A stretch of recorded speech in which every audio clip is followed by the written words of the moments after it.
In today's video, I'm going to teach you how to find IDs on a Trello board.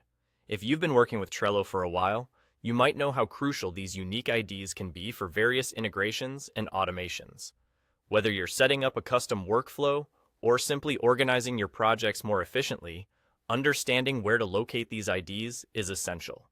To get started, open the Trello board from which you want to extract the IDs. Once you have your board open, look towards the top right corner of your screen.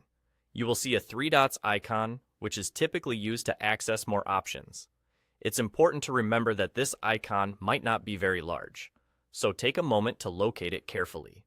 Clicking on this icon will open a drop-down menu with several options. From this menu, you'll want to choose the option labeled Export as JSON. This will download all the information on your Trello board in a JSON file format.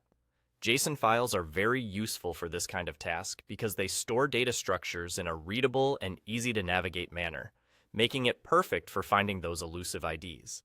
Now that you've downloaded the JSON file, the next step is to open it. You can do this with a simple text editor, but for better readability, it's highly recommended to use a specialized JSON viewer. With your JSON viewer ready, copy all the contents from your opened JSON file and paste it into the viewer.